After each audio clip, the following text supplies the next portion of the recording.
Jarang-jarang sekali ada cerita sangat detail dalam satu surat. Cerita tentang Nabi Musa alaihissalam berserak, ada di surat ini, ada di surat ini, ada di surat ini. Cerita tentang Nabi Isa ada di surat Ali Imran, ada di surat Maryam. Bertebaran.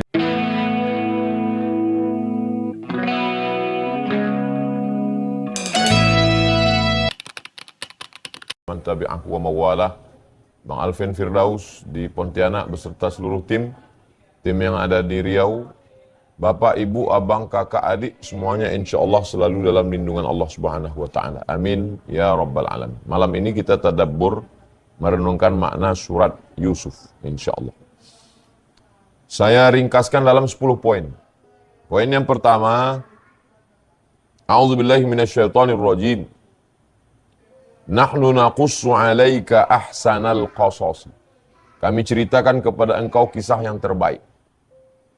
Poin yang pertama, bahwa untuk membuka open-minded, membuka cara berpikir kita ini, itu salah satu cara meng-on-kan. Off, on. Kalau menghidupkan listrik, stop kontak, on. Cara membuka kepala kita ini dengan cerita. Makanya orang bertanya ke saya, Ustadz, kenapa kalau habaib itu tausiahnya banyak sekali cerita? Itu adalah manhaj Quran.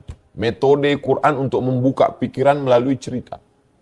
Dan Al-Quran itu, dari mulai surat Al-Baqarah, kita sudah disuguhkan cerita tentang Allah menciptakan manusia, cerita Nabi Adam di surga, cerita Nabi Musa menghadapi Fir'aun.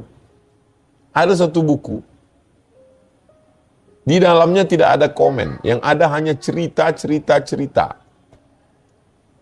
A cup, satu mangkok, chicken soup, sup ayam for the soul, untuk jiwa. Saya dapat buku itu di Medan tahun 1992, waktu saya kelas 2 SMP. Buka-buka lemari, dapat buku itu, sampulnya warna hijau. Saya baca, cerita aja isinya. Tapi setelah saya baca cerita itu, membuka pikiran saya. Cerita yang saya ingat waktu itu tentang seorang yang lulus tes. 3.000 orang ikut tes mau jadi astronot, lulus. 300 lulus. Sampai 30 dia masih lulus. Begitu dia seleksi tinggal 10 dia tidak lulus. Stres, depresi, malu. Mengurung diri di rumah, tidak keluar. Di hari pesawat NASA itu berangkat, dia nonton di TV. Dia tonton di TV, tidak sampai 10 detik. Tiba-tiba pesawat itu bam, meledak, hancur. Di situ dia berterima kasih ke Tuhan. Terima kasih Tuhan, untung aku tidak lulus, katanya. Ceritanya itu tidak cerita tentang Islam, karena yang nulis bukan orang Islam. Tapi buku itu sangat berkesan di pikiran saya. Ternyata untuk membuka cakrawala manusia berpikir itu dengan cerita. Maka saya dalam tausiah selalu saya banyak bercerita. Misal, saya ingin mau menyampaikan pesan, bersyukurlah Anda punya pekerjaan di Indonesia. Itu kan sebetulnya bisa aja saya sampaikan, wahai jamaah, bersyukurlah punya pekerjaan di Indonesia, titik. Tapi itu tidak berkesan. Kalau saya awali dengan cerita, ada salah seorang bangsa Indonesia yang bekerja nun jauh di sana. Sampai di sana dia tidak dibenarkan untuk sholat karena supervisor pengawasnya tidak Islam. Sholat berarti habis waktu, zuhur 5 menit, asar 5 menit. Time is money, waktu adalah uang. Akhirnya dia masuk ke toilet, dia gelar anduk, dia sholat di dalam WC. Dia tanya ke Ustadz Somad, apa hukumnya sholat di WC? Ceritanya panjang, tapi substansi maknanya, bersyukurlah wahai saudaraku, engkau punya pekerjaan di Indonesia, walaupun gajinya tidak mahal, tapi sholatmu terjaga, terpelihara. Tapi mendengar cerita itu, orang terbuka. Oh, ternyata pekerjaanku yang kuanggap selama ini remeh-temeh, sepele, rupanya nikmat Allah yang sangat besar. Dari mana orang mengambil kesimpulan itu? Dari cerita. Nah, jadi memang Al-Quran itu isinya cerita. Termasuklah cerita tentang Nabi Yusuf. Jarang-jarang sekali ada cerita sangat detail dalam satu surat. Cerita tentang Nabi Musa alaihissalam berserak, ada di surat ini, ada di surat ini, ada di surat ini. Cerita tentang Nabi Isa ada di surat Ali Imran, ada di surat Maryam. Bertebaran di beberapa surat lain. Tapi surat Yusuf ini lengkap detail dari kecil sampai kena fitnah, sampai menikah, sampai tua. Jadi disebut dengan ahsanal qasas. Hidup kita ini pun cerita. Ikan pun punya cerita. Ketika kita sedang menonton film Nemo, cerita tentang ikan dalam karang, bagaimana supaya orang jangan menangkap ikan membawanya ke akuarium terpisah dari komunitasnya. Dibuatkanlah sebuah cerita animasi, cerita ikan. Sedih juga kita menonton bagaimana cerita ikan itu. Tapi cerita itu membuat. Dan film animasi itu juga adalah cerita. Bagaimana tenggelamnya kapal Panderwick, cerita. Bagaimana di bawah lindungan Ka'bah, cerita. Dan hidup kita ini pun cerita. Cerita saya tak sama dengan cerita.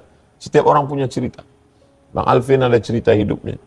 Saya punya cerita. Man make story. Manusia membuat cerita. Buatlah cerita yang baik. Sehingga cerita kita itu bermanfaat untuk orang lain. Nah, salah satu cerita itu membuka. Saya termasuk orang yang suka dengan cerita. Makanya kalau ada biografi ulama saya baca. Biografi nabi-nabi. Termasuklah Nabi Yusuf ini. Baik, itu poin yang pertama. Bahwa membuka pikiran dengan cerita. Hidup kita adalah cerita. Buatlah cerita yang baik. Mudah-mudahan cerita hidup kita menginspirasi, inspiratif buat orang lain. Yang kedua, ayat 4. Yang tadi itu ayat 3, ini ayat 4. A'udzubillahi minasyaitonirrajim, idz qala Yusufu li abih. Ingatlah ketika Nabi Yusuf berkata kepada ayahnya, ya abati, wahai ayahku, inni ra'aitu ahada asyara kaukaba. Aku melihat ada 11 bintang, 11 planet. Wasyamsa matahari, wal qamar bulan. 11 matahari, 11 saudaranya. Dengan dia 12. Wasyamsa matahari, wal qamar ayah dan ibunya. Ra'aituhum li sajidin. Kulihat semuanya bersujud kepadaku. Salah satu dari bagian kenabian adalah mimpi. Mimpi ada kalanya datang dari setan. Ada kalanya datang sebagai ilham dari Allah melalui malaikat. Kalau benar kita, biasanya Allah kasih kita tanda-tanda supaya hati kita kuat. Dalam beberapa hal saya mengalami mimpi. Walaupun tidak semua mimpi mesti kita ceritakan. Bagi orang yang percaya, dia bahagia. Bagi yang tidak percaya, dia anggap kita tukang pemimpi. Jadi mimpi itu membuat kita menjadi kuat. Menjadi lebih yakin dengan langkah yang kita lakukan. Jadi salah satu hubungan kita dengan Allah Subhanahu wa Ta'ala, Allah mengirimkan signal. Bukan berarti orang yang tidak mimpi berarti tidak dapat. Ada dikirim Allah melalui istri solihah. Ada dikirim Allah Subhanahu wa Ta'ala melalui suami yang baik. Ada dikirim Allah dipertemukan dengan guru yang baik. Tapi dalam beberapa hal kita mengalami mimpi. Saya lahir 18 Mei 77. Januari 2017 berarti umur saya kalau hitungan Syamsiah kurang 4 bulan lagi. 40 tahun waktu itu, 2017. Saya bermimpi. Ketemu dengan kakek saya, namanya Datuk Abdul Latif. Adik nenek saya, paman dari ibu saya. Kata dia, kau bersuluk. Suluk itu dalam tarekat Naqsyabandiyah, pelatihan zikir. Saya ceritakan ke ibu saya. Mak, kata Datuk tu, kau bersuluk. Kata almarhumah ibu saya, kau udah 40. 40 itu masanya berzikir, mendekatkan diri pada Allah. Kau kosongkan semua jadwal, 10 hari, 10 malam. Mulailah berzikir, fokus. Saya udah tahu cerita tentang berzikir, itu tahu, udah lama tahu. Tapi dengan mimpi itu semakin yakin saya, semakin kuat. Nah, jadi sebelum tidur berwudu, syukur-syukur bisa sholat sunat, berdoa kepada Allah. Kalau mimpi itu baik, menguatkan kita ilham. Kalau mimpi itu nakut-nakuti kita dari setan. Atau proses cerita di siang yang belum selesai terbawa ke malam. Nah, itu jadi tahun 98 saya melihat diri saya di atas pondok. Tapi tiangnya tinggi sekali. Di bawah ada kebun-kebun seperti kebun kelapa, kebun sawit. Saya, ibu saya, kakak saya. Kami bertiga. Tak tahu saya apa makna mimpi. Setelah kejadian baru tahu. Rupanya saya, ibu saya, dan kakak saya, kami bertiga ke Jakarta. Mereka berdua mengantar saya untuk pelatihan bahasa Arab 2 bulan untuk berangkat ke Kairo. Oh, berarti 2 orang ini yang menemani saya. Kenapa tinggi? Karena tempat ini memang tinggi, akan berangkat ke Kairo, Mesir. Tiangnya kecil, buat saya gamang, ngeri. Kenapa ngeri? Karena memang saat itu krisis moneter. 1.001 dolar yang sebelumnya 2.500 melambung menjadi 17 sampai angka 20.000. Jadi berada di atas tempat ngeri, angin kencang. Seringkali kita paham setelah terjadi. Di dalam beberapa hal banyak. Dan ada jamaah yang ketemu. Jamaah itu yang bermimpi. Nah, saya tak kelihatan. Seperti ketemu dengan Habib Umar. Itu jamaah yang melihat. Ustadz saya ngelihat Ustadz duduk dengan Habib Umar. Kata saya itu takwilnya berarti saya, kalau kita mimpi ketemu ulama, berarti kita satu manhaj dengan ulama itu. Berarti saya ahlu sunnah wal jamaah. Berarti jamaahnya makin kuat. Bahwa Ustadz Somad ini bukan ahli bid'ah. Saya pun makin yakin. Rupanya seminggu setelah itu bukan itu maknanya. Memang betul-betul saya duduk dengan Sayyidil Habib. Saya diminta jadi pembawa acara 2017. 6 tahun yang lalu. Di Hotel Crown, Jakarta. Habis itu di Istiqlal, saya diminta memberikan sambutan. Saya tak mampu berkata-kata, karena itu hanyalah bukti dari kebenaran mimpi jamaah. Jadi beberapa jamaah yang hatinya bersih, Masya Allah, Tabarakallah. Ada beberapa orang jamaah, ibu-ibu, sebaya almarhumah ibu saya. Dia sampaikan pesan melalui anaknya. Sampaikan ke Ustadz Abdul Somad. Saya lihat dia duduk di pelaminan. Saya sembunyikan cerita 2021, saya akan ke Jombang. Tak ada orang tahu. Lama saya merenung, kok bisa tahu makcik ini? Ternyata dia orang solihah, orang baik, dibukakan Allah. Begitu juga ketika Sami. Sampaikan salam saya untuk Ustadz Somad. Sepertinya dia akan punya anak. Tidak lama Allah berikan karunia Sami, Ahmad Misbahi Ibadillah. Nah, jadi mimpi dari orang soleh, dari orang baik, itu menguatkan kita. Andai ujian itu akan datang ke kita, kita ada persiapan. Sama seperti kita mau mengangkat beban satu sak semen 50 kilo. Kalau kita menyangka dia 5 kilo, kita kaget, terkejut. Tapi kalau kita udah siap duluan, bahwa beban yang akan datang ini adalah 50 kilo. Kita udah siap mental duluan. Jadi kita dekatkan diri kepada Allah, nanti Allah akan kirim signal. Ya abati, wahai ayahku, ra'aitu ahada asyara kaukaba. Aku melihat ada 11 planet, 11 bintang-bintang. Wasyamsa, matahari, wal qamar, bulan. Ra'aituhum li sajidin. Kulihat semuanya mereka bersujud kepada aku. Nah, ini mimpi yang dalam. Bahwa nanti semuanya akan bersujud, tapi tentu ada proses yang panjang, akan ada ujian-ujian. Ada kalanya mimpi kita ini jangan ceritakan. Karena akan menimbulkan hasad, dengki, musuh hati, dendam kesumat. Cukup untuk kita saja. Atau orang-orang yang penting di dekat dengan kita. Ini tentang kita menguatkan diri kepada Allah Subhanahu wa Ta'ala. Insya Allah Allah akan kirimkan pesan-pesan. Yang ketiga,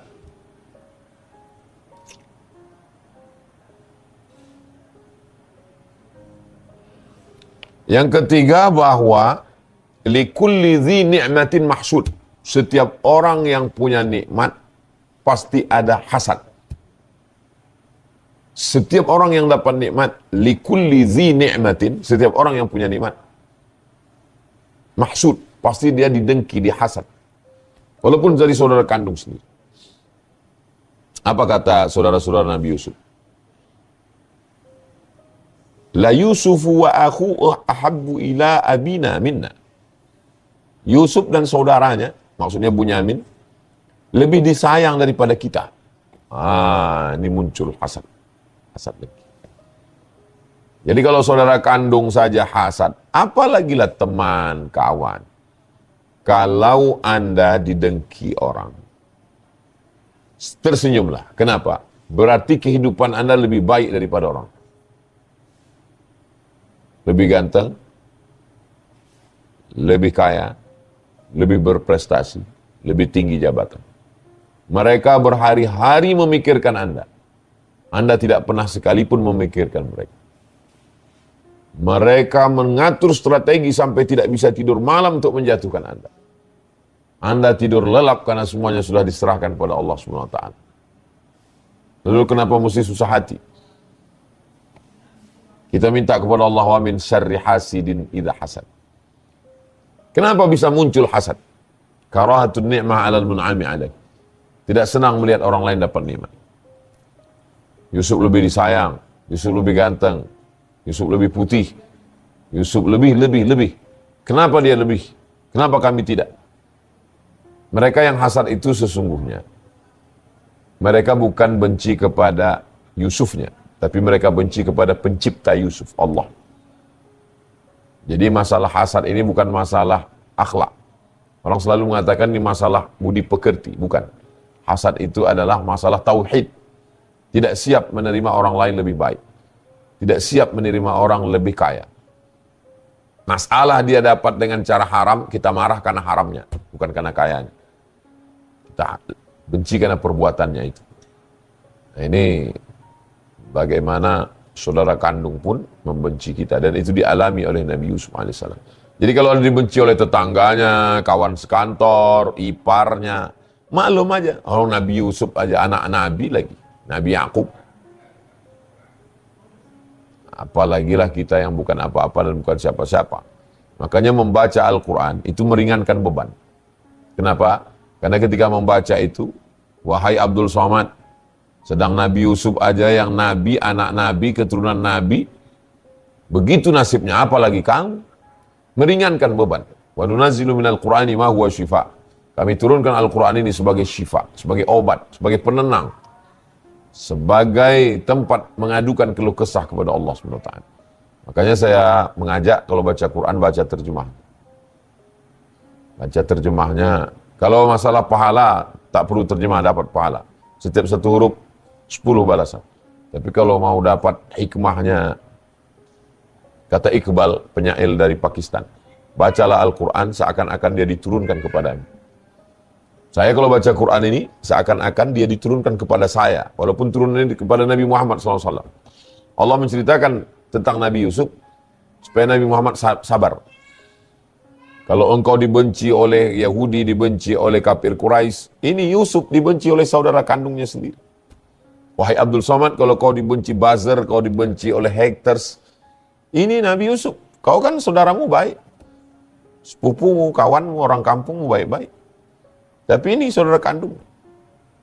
Ujian yang kau terima itu belum ada apa-apanya, Abdul Somad. Jadi menariknya ke situ. Yang keempat.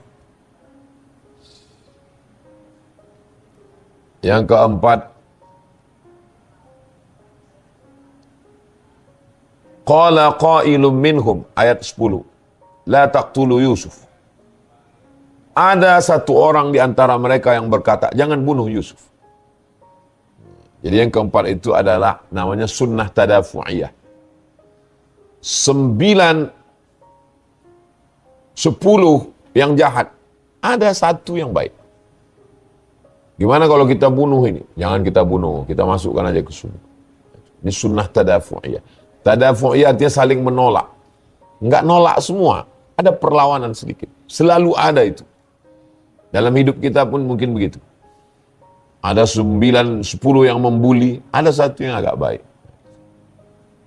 Posisikanlah diri. Kalau kita sebagai orang yang jadi korban, kita mesti sabar.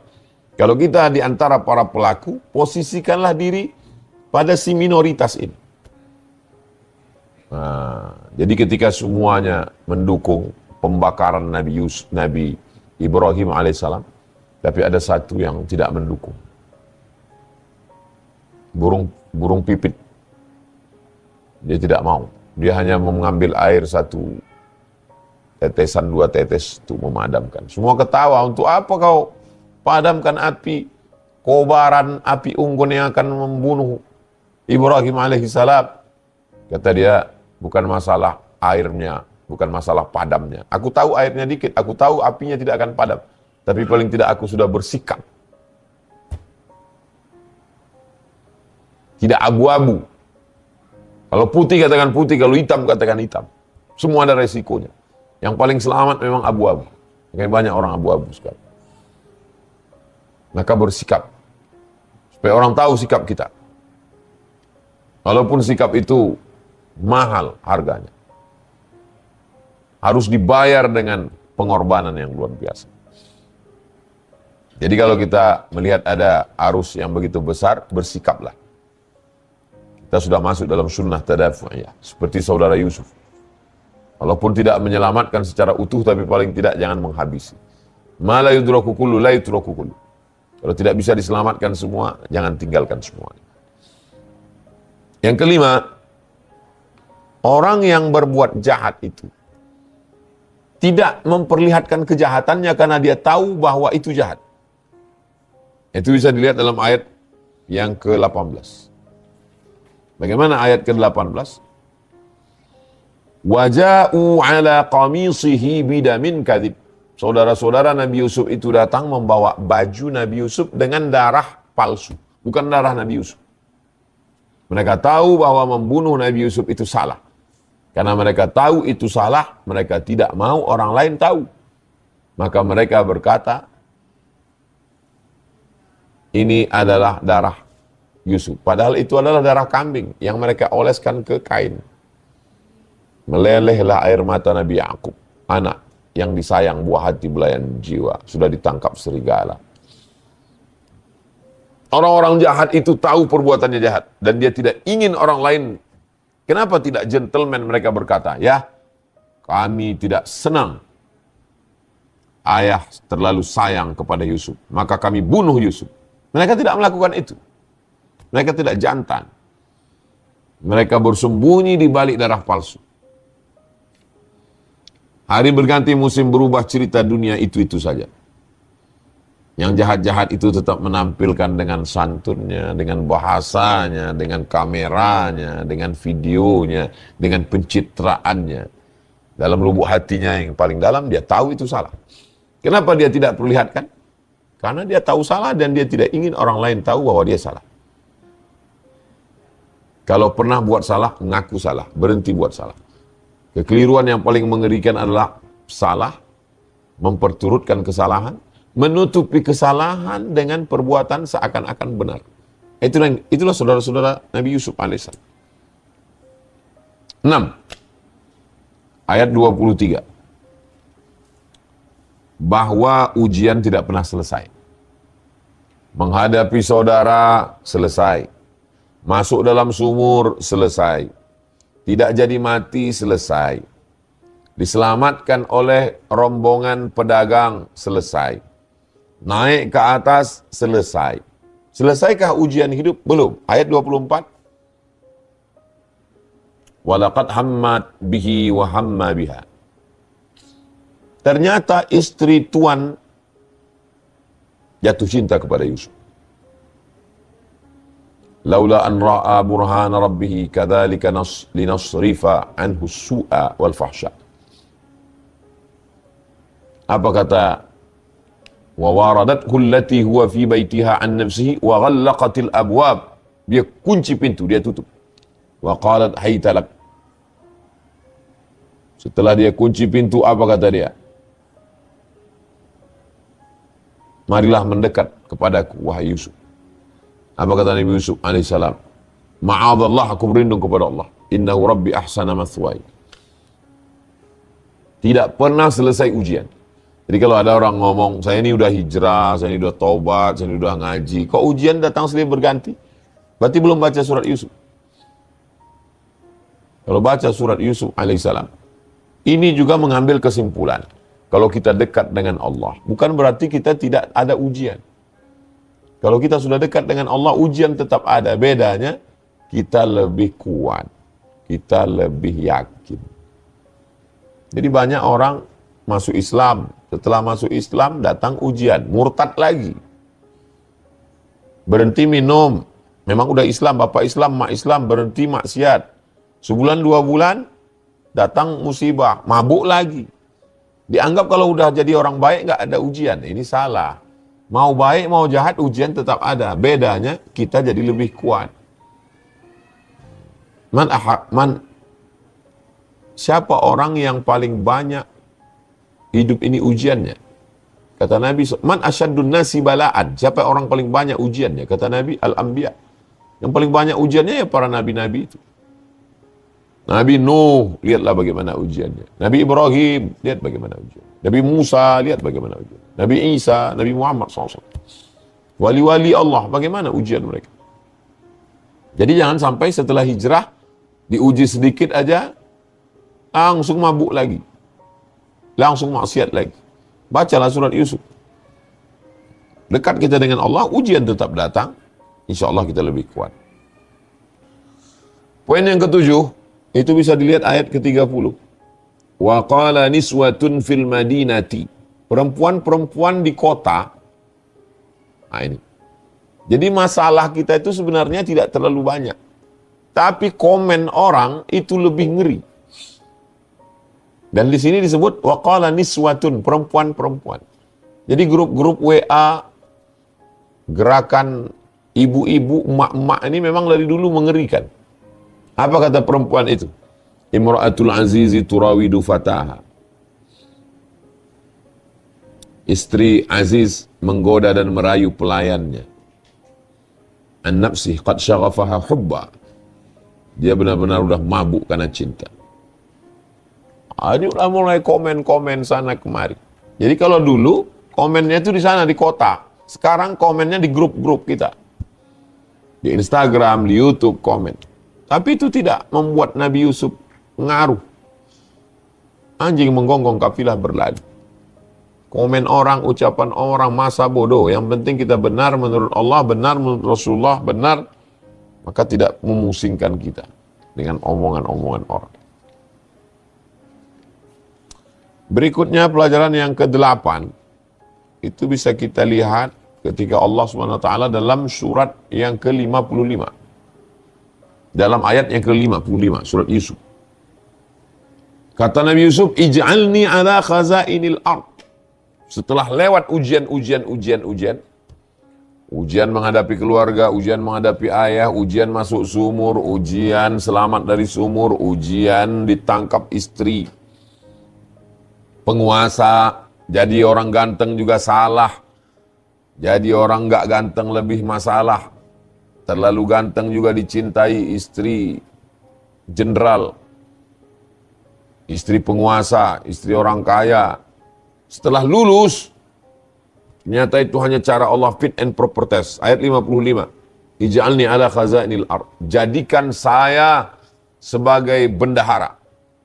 Inni hafizun alim. Insya Allah saya akan menjadi orang yang hafiz. Saya menjaga amanah. Alim dan saya berilmu.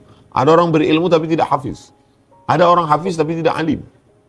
Kalau kau angkat saya menjadi bendahara negeri ini, inni hafizun alim. Saya orang yang insya Allah menjaga amanah dan orang berilmu insya Allah. Ini kalau punya cukup syarat, boleh minta jabatan. Karena kalau tidak akan diambil oleh penjahat. Tidak ada kelayakan dia duduk di situ sebenarnya. Tapi karena duitnya banyak, bisa dia beli dengan uang, akhirnya dia duduk dan mengeluarkan sesuatu yang tidak baik, yang tidak layak. Jadi ini pelajaran dari Nabi Yusuf alaihissalam. Jadi kalau berat ujian hidup kita, husnuzon, berarti ke depan Allah mau meletakkan kita di satu tempat yang memang kuat. Kalau berat ujian kita, anginnya kencang, berarti Allah ingin kita jadi pohon kayu tualang. Yang insya Allah tinggi menjulang. Tapi kalau slow-slow aja, ini hanya rumput padang golf. Nggak ada maknanya. Selalu husnuzon pada Allah Subhanahu wa ta'ala. Yang kedelapan, yang kesembilan. Yang kesembilan, setelah sukses, apa yang terjadi? Bisa lihat ayat 92. La tasriba alaikum. Tidak ada balas dendam, tidak ada cercaan. La tasriba alaikum. Lulus. Sekarang jadi penguasa, kaya, duit banyak. Hari berganti musim berubah. Dulu kakak-kakak ini yang di atas, Yusuf di bawah. Sekarang tu'izzu man tasya' wa tudhillu man tasya'. Yusuf naik ke atas. Kakak-kakaknya di bawah, susah paceklik, datang mereka ke Mesir. Mau cari makanan. Akhirnya apa kata Yusuf? La tasriba alaikum. Kamu tidak dicela, kamu tidak. Kamu semuanya sudah kumaafkan. Ini yang paling berat. Ujian dibuang di sumur, lulus. Ujian menghadapi perempuan, lulus. Ujian untuk dapat jabatan, lulus. Ada yang paling berat lagi. Bagaimana menahan diri untuk tidak membalas saudara-saudara yang lemah.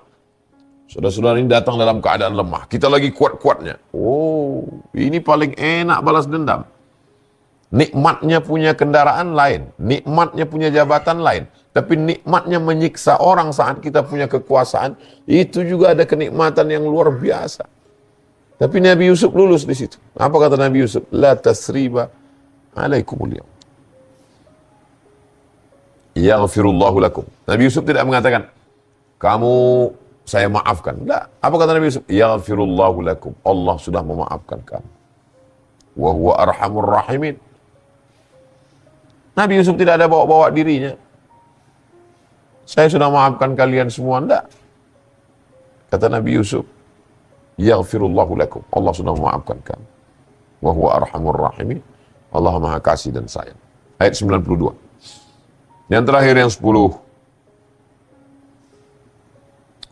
Yang ke-10 itu poinnya adalah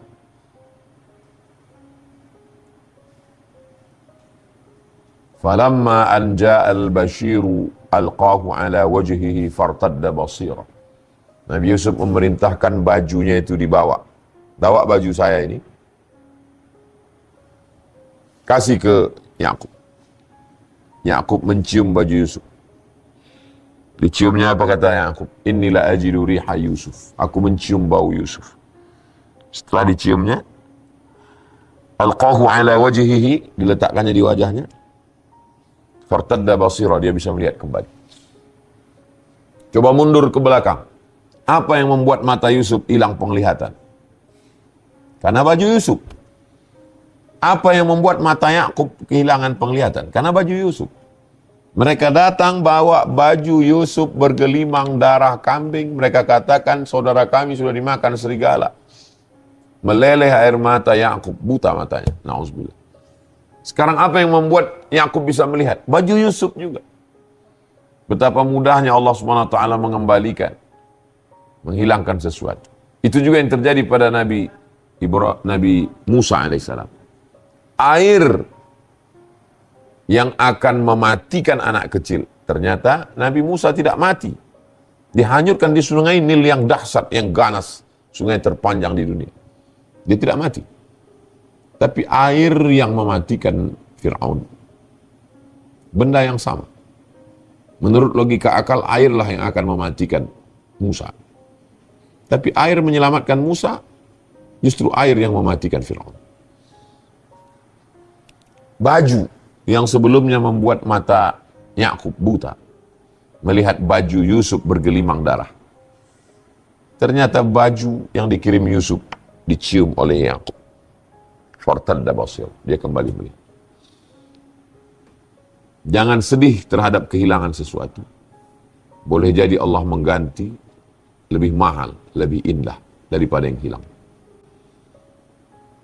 Saya Al-Fakir Abdul Somad hanya mampu menyebutkan 10 poin dari ribuan, jutaan makna kalau kita kaji tafsir surat Yusuf ini dalam waktu yang singkat, 60 menit.